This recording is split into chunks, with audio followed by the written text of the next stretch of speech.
हम शुरुआत कर रहे हैं उत्तराखंड में चल रहे कुंभ से, जहां पर कोरोना के बाद 4 दिनों तक रेलगाड़ियों को चलाने पर रोक लगाने की मांग उत्तराखंड सरकार ने की है। रेलवे मंत्रालय को एक चिट्ठी लिखी है जिसमें कहा है कि 11 से 14 अप्रैल तक ट्रेनों को रोक दिया जाए।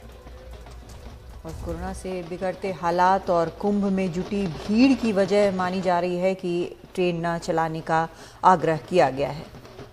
परिमल कुमार हमारे सहयोगी इस वक्त हमारे साथ जुड़ रहे हैं। परिमल, पहले तो हमने देखा कि कुंभ के लिए वहां से जो नेता हैं वो काफ़ी कह रहे थे कि लोगों को यहां आना चाहिए। अब ऐसा क्या हो गया कि रेलवे से इस तरह की गुजारिश करनी पड़ रही है? देखिए, बार बार कादम्बनी ये कहा जा रहा है स्वास्थ्य मंत्रालय की तरफ से भी कि जहां पर भीड़ जुट रही है, समारोह हो रहा है, उस जगह को आप ये मानकर चलिए कि वहां पर कोरोना को एक तरीके से न्योता मिल रहा है, क्योंकि जहां पे इस तरीके से सोशल डिस्टेंसिंग मेंटेन नहीं होगी, जहां पे भीड़ और जमावड़ा जुटेगा, तो ये बड़ी वजह है कि भीड़ पहले से ही उत्तराखंड में है। और इसी के मद्देनजर यह आग्रह रेल मंत्रालय से किया गया। हालांकि इस पर कोई फैसला नहीं लिया गया है, लेकिन ये भी जानकारी हमारे पास थी कि इन्हीं सब चीजों को लेकर रेलवे ये भी विचार कर रही थी कि कुछ और ट्रेनें भी चलाई जाए उत्तराखंड को लेकर। लेकिन उसी बीच में ये चिट्ठी आई है जिसमें आग्रह किया गया है, कहा गया है कि इस बीच में ट्रेनों की आवाजाही रोक दी जाए, ताकि ज्यादा लोग जो हैं, जो स्नान करने पहुंचते हैं अमावस्या के दिन और बाकी मौकों पे, वो इस बीच में उनका जमावड़ा नहीं हो पाए, वो नहीं जुट पाए, क्योंकि अगर वो जुटेंगे तो भीड़ की तादाद कहीं ज्यादा बढ़ेगी।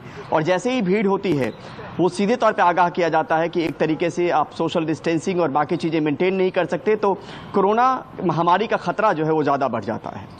परिमल, हम देख रहे हैं कि कई अलग अलग राज्यों में नाइट कर्फ्यू लगा दिया गया है, कई सख्तियां कर दी गई हैं, खासतौर से महाराष्ट्र में। तो ऐसे में अब रेल मंत्रालय क्या कह रहा है कि जो ट्रेनें हैं उनकी संख्या क्या आने वाले दिनों में बढ़ाई जाएगी, घटाई जाएगी, कुछ वहां पर भी सख्ती लगाई जाएगी, क्या होगा?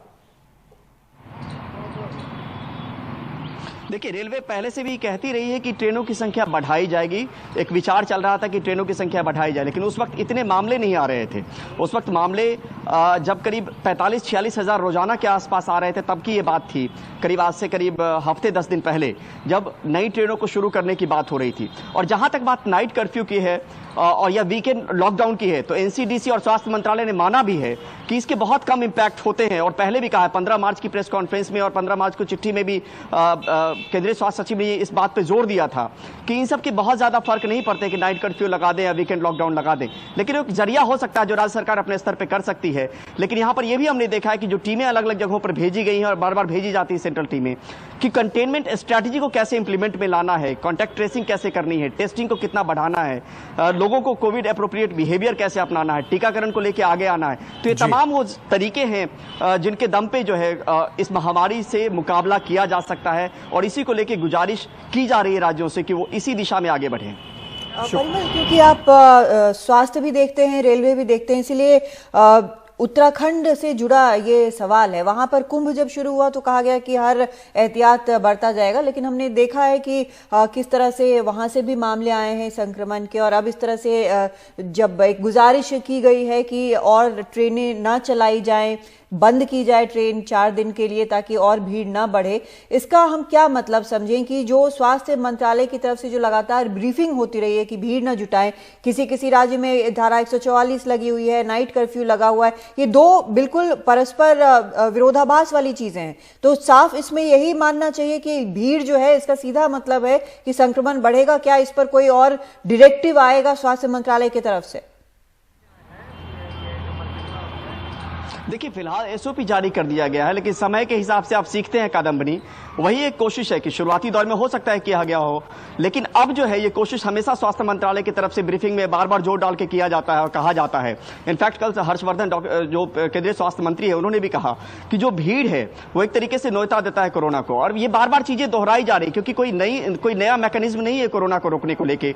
जो तरीके पुराने समय से हैं उन्हीं को बस अपनाना है, और उन्हीं को अपनाने की कड़ी में एक चूक हुई है राज्यों से, लोगों से। और यही वजह है कि जिस हिसाब से परिणाम हम देख रहे हैं कि हर दिन रिकॉर्ड तोड़ आंकड़े आ रहे हैं, और ये पता नहीं कहां जाकर रुकेगा, क्योंकि डॉक्टर वीके पॉल ने भी कहा कि 4 हफ्ते बहुत क्रिटिकल रहने वाले हैं। यानी अंदाजा लगा सकते हैं कि आज अगर 1,15,000 मामले रिपोर्ट हुए हैं और ये स्वास्थ्य मंत्रालय या नीति आयोग के सदस्य कह रहे हैं कि 4 हफ्ते बहुत क्रिटिकल रहने वाले हैं, तो ये आंकड़ा कहां जाने वाला है। और दूसरी नंबर चीज ये कि कोरोना का विस्तार कैसे होता है, वो अब एक चीज बहुत गौर करने वाली बात है कि हर कोई कह रहा है कि cab Covid appropriate behaviour behaviour को अपनाने पर जोर देना चाहिए और कोविड अप्रोप्रिएट बिहेवियर अपनाएं, तभी इससे निजात मिल सकती है। और टीकाकरण को लेकर ध्यान दें, जो उम्र है उसमें कोई हेजिटेंसी नहीं आती। तमाम चीजें हमने देखा कि टीका लेने के बाद भी लोग पॉजिटिव हो रहे हैं, तो उसको लेकर भी एक जरिया निकाला गया है, फॉर्म में जगह दी गई है कि जिन लोगों ने वैक्सीन ली है उसका जिक्र करें कि आपने कौन सी वैक्सीन ली है, कब कब ली है।